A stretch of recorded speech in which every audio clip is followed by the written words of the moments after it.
ही live दृश्य आपण पाहतोय। आशाताईंच्या अंत्यदर्शनासाठी उद्धव ठाकरे हे पोहोचलेले आहेत। राज्याचे माजी मुख्यमंत्री, ठाकरेंच्या शिवसेनेचे पक्षप्रमुख उद्धव ठाकरे, त्यांच्यासोबत आमदार युवासेना प्रमुख आदित्य ठाकरे सुद्धा आहेत।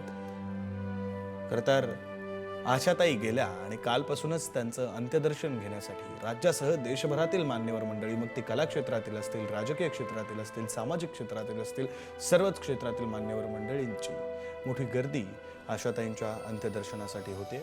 हे दृश्य आपण पाहतोय। उद्धव ठाकरे सहकुटुंब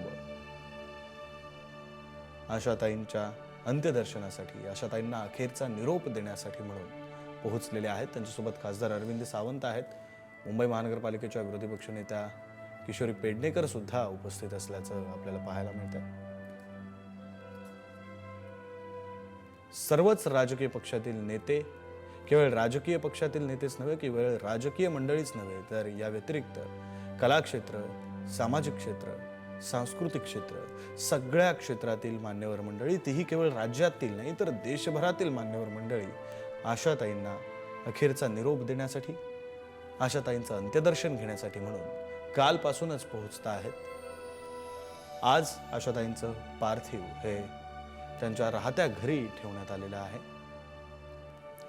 अंत्यदर्शनासाठी म्हणून हे पार्थिव त्यांच्या राहत्या घरी ठेवण्यात आलेलं आहे। त्यानंतर दुपारी 4 वाजता आशाताईंवर अंत्यसंस्कार केले जातील। दादरच्या शिवाजी पार्क जवळच्या स्मशानभूमीमध्ये त्यांच्यावर अंत्यसंस्कार केले जातील।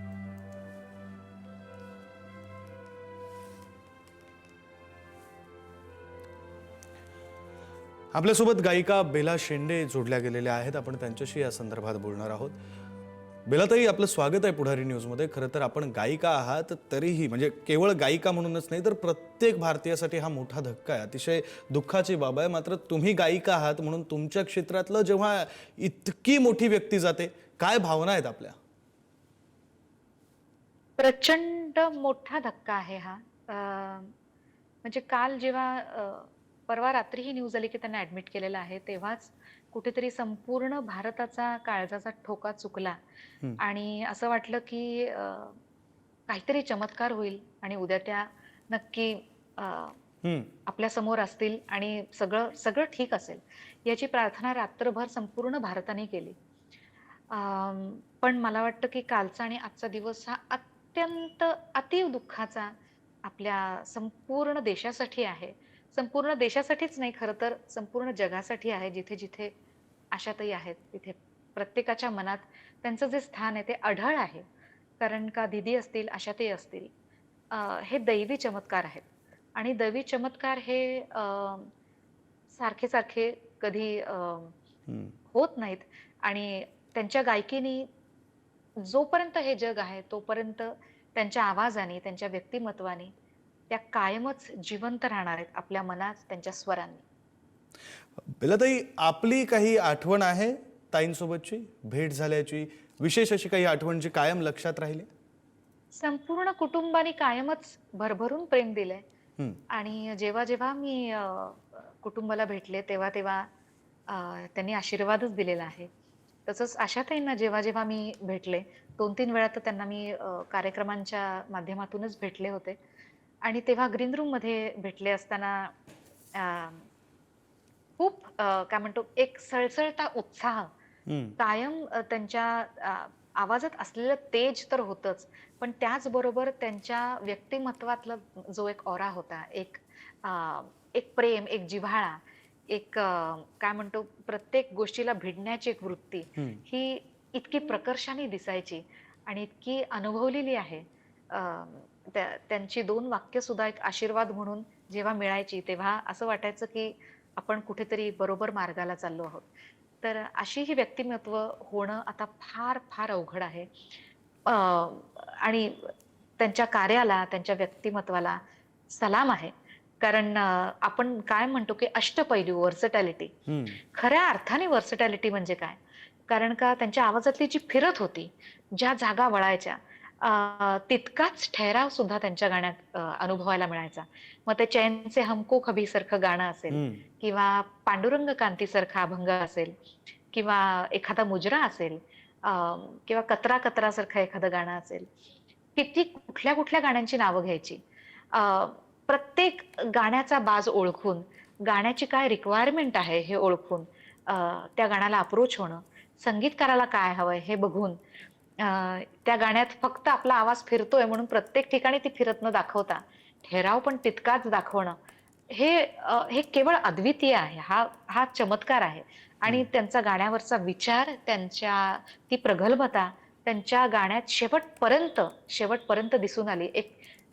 एक विद्यार्थी वृत्ती ही कायम कायम दिसून आली. अरे बेलाताई, आणखी एक प्रश्न असा विचारायचा आहे की संगीत क्षेत्राचं किती मोठं नुकसान झालंय? कारण प्रेरणास्थान म्हणून किंवा जिथून आपल्याला प्रेरणा मिळते, जिथून कायम मार्गदर्शन मिळतंय असं ठिकाण म्हणजे आशाताई. आशाताई गेल्यात, संगीत क्षेत्राचं काय नुकसान झालंय त्याविषयी बोलावं लागेल. प्रचंड मोठी हानी झाली आहे. म्हणजे जेव्हा दीदी गेल्या तेव्हा सुद्धा सगळ्यांची भावना हीच होती आणि तीच राहणार आहे. कारण का म्हणजे कितीही वय असलं किंवा अ, काही आपण जरी म्हटलं तरी असं वाटतं ना, की तो एक वटवृक्ष आहे. हो. ती एक सावली आहे आणि ती इतकी आपल्या घराघरातली झालेली व्यक्तिमत्व होती, की त्यांची सावली कायमच या इंडस्ट्रीवर राहावी, प्रत्येक गानप्रेमीच्या आयुष्यात राहावी आणि गाणाऱ्याच्या आयुष्यात राहावी, ही सदैव इच्छा प्रत्येकाचीच राहिलेली आहे. आणि ती सावली जेव्हा असं वाटतं, की आज ती सावली राहिली नाहीये, तेव्हा कुठेतरी खूप पोरकं झाल्याची भावना निर्माण होते. कारण का कितीही म्हणलं तरी तो वटवृक्ष असावा, हेच फक्त प्रत्येकाच्या मनात असलेली भावना आहे. बेलाताई, एक प्रश्न असा विचारायचा आहे की लता दीदींच्या घरामध्ये जन्माला येऊन त्याच क्षेत्रामध्ये काम करत असताना स्वतःची वेगळी ओळख निर्माण करणं हे फार मोठं चॅलेंज राहिलं असेल, त्याविषयी थोडं बोलावं लागेल. नक्कीच.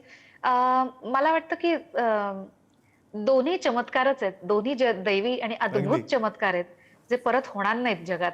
आणि दीदींचा आवाज हा आपण बघितला तर अत्यंत एक वेगळा आनंद, एक समाधी देणारा त्यांचा आवाज होता. आणि आशाताईंचा आवाज, त्यांचं व्यक्तिमत्व इतकं खळखळणारं, ते त्यांच्या गाण्यातनं पण उतरायचं. तर मग कुठलाही गान प्रकार असू देत, त्या प्रत्येक गान प्रकारावर त्यांची असलेली हुकूमत आणि त्यांनी निर्माण केलेली त्यांची एक वेगळी शैली.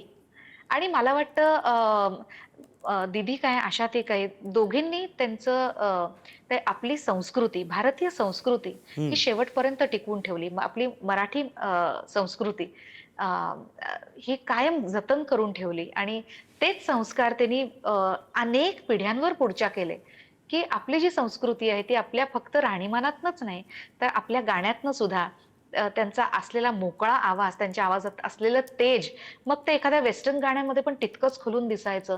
एका एका अभंगात पण तितकंच खोलून दिसायचं. पण तरी सुद्धा आपली एक संस्कृती, आपली कला काय म्हणतो त्यांनी इतकी अप्रतिमरित्या जोपासली होती आणि तोच वारसा त्यांनी पुढच्या पिढ्यांपर्यंत अनेक पिढ्या गायकांच्या घडवल्या आणि पुढच्या काळात सुद्धा घडवत राहतील. अशा या दोन्ही गायिका होत्या आणि मला वाटतं आशाताई सुद्धा भारतरत्नच आहेत. बिलाताई, आशाताईंविषयी बोलताना आणखी एक बाब अशी महत्त्वाची की त्या म्हणजे गायिका म्हणून अतिशय प्रचंड मोठ्या होत्या. त्यांचं वटवृक्ष असा तुम्ही उल्लेख केला, ते सगळं आहे. मात्र त्यासोबत आपण ज्यावेळी एक कलाकार आहोत, आपलं ते आयुष्य सुरू असताना दुसऱ्या आयुष्यामध्ये सुद्धा बऱ्याच घडामोडी घडत असतात.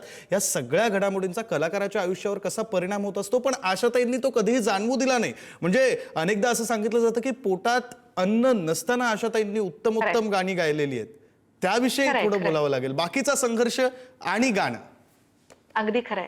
म्हणजे त्यांनी जी परिस्थिती बघितलेली आणि ज्या परिस्थितीतून त्या वर आलेल्या आहेत आणि त्यांची मेहनत अ, अ, आणि त्यांचं शिक्षण आणि त्यांनी जी घेतलेली मेहनतच म्हणेन मी, ज्या हो. मेहनतीने त्या उभ्या राहिल्या, प्रत्येक संकटाला सामोरी गेल्या.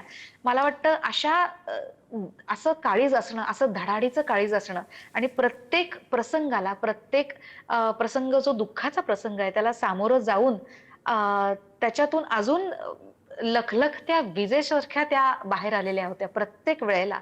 आणि आपण हे त्यांच्या आयुष्यातले प्रत्येक प्रसंग जर बघितले, तर अशा प्रसंगांमधून बाहेर येऊन कोणी उभं राहील, असं फार क्वचित घडतं. कुठेतरी खचतो आपण, आपण कुठेतरी बॅकफूटला जातो. पण कुठेतरी एक पाऊल मागे टाकून त्या ज्या जिद्दीने पुढे यायच्या, ज्या प्रसंगांना त्या सामोरी गेल्या, हो. मला वाटतं हे हा काहीतरी वेगळाच चमत्कार आहे असं मी म्हणेन, की ती जी एक शक्ती त्यांच्यात होती, की प्रत्येक गोष्टीला हसत सामोरे गेल्या त्या.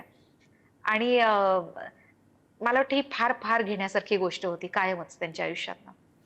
आणखी एक गोष्ट, ज्या गोष्टीचा उल्लेख केला जातो, गायकांच्या बाबतीत विशेषतः त्यांना बऱ्याच भाषांमध्ये गावं लागतं. हो. आशाताईंविषयी बोलायचं झालं तर मला वाटतं बहुधा एक आकडा सांगता येणार नाही, इतका मोठा तो आकडा आहे की किती भाषांमध्ये त्या गायलेल्या आहेत. मराठी आहे, हिंदी या 2 भाषा तर आहेतच, मात्र सोबत त्या भारताबाहेरच्या सुद्धा काही भाषांमध्ये गायलेल्या आहेत. हे किती हो. महत्त्वाचं असतं एका कलाकारासाठी आणि ते अवगत करणं किती कठीण असतं, जे आशाताईंनी त्या काळी अवगत केलं. अगदी अवघड आहे. कारण जेव्हा तुमची भाषा बदलते, त्या भाषेचा एक वेगळा लहजा असतो. अ, त्या संस्कृतीचा एक वेगळा पगडा असतो, त्याचा एक वेगळा लहजा असतो संस्कृतीचा सुद्धा. तर आणि शिवाय आपण कर्नाटक म्युझिक धरलं किंवा आपण आता भारतातच एवढ्या भाषा आहेत, की त्या प्रत्येक भाषेची गोडी वेगळी आहे. त्यामुळे गाताना सुद्धा ते शब्दोच्चार तर बरोबर यावे लागतातच, पण त्याबरोबर आपण आजच्या भाषेत जे म्हणतो तो एक स्लँग येणं किंवा हो. ती एक लकब पकडणं फार फार अवघड गोष्ट असते. आणि आज तर आपण सोशल मीडियावर बघतो एका क्लिकवर तुम्ही कुठली भाषा ऐकू शकता, ती अवगत करू शकता. पण त्या अशा काळात गायलेल्या आहेत जिथे हो. सोशल मीडियाचा तर काही दूर-दूरचा संबंधच नव्हता. हो. त्यामुळे ती भाषा अवगत करणं, त्याचा लहजा पकडणं, ती चपखलपणे बसून गाणं आणि त्याच्यात भावना असणं, मला वाटतं ही फार फार विलक्षण अवघड गोष्ट आहे. आणि त्यांनी इतक्या लीलया त्या गोष्टी करून दाखवलेल्या आहेत, की अ, प्रत्येक गोष्टीत मला वाटतं त्या एक प्रेरणास्थानच आहेत. बेलाताई, आशाताईंचं तुम्हाला सर्वाधिक आवडणारं गाणं कोणतं? त्याच्या एक 2-4 ओळी आशाताईंसाठी. शेकडो गाणी आहेत, हजारो गाणी आहेत. अ, त्याच्यापैकी एखादं सांगणं फार फार मुश्किल आहे. पण आत्ता जे आठवतंय ते आपल्या सगळ्यांचंच आवडीचं गाणं केव्हा तरी पहाटे. हं. अ, त्याच्या 2 ओळी ऐकवते. अगदी.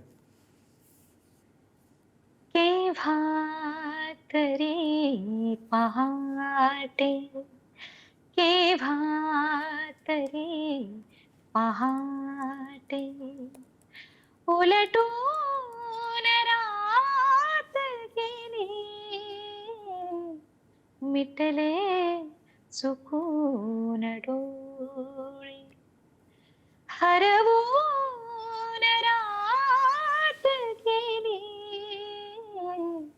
केव्हा तरी पहाटे.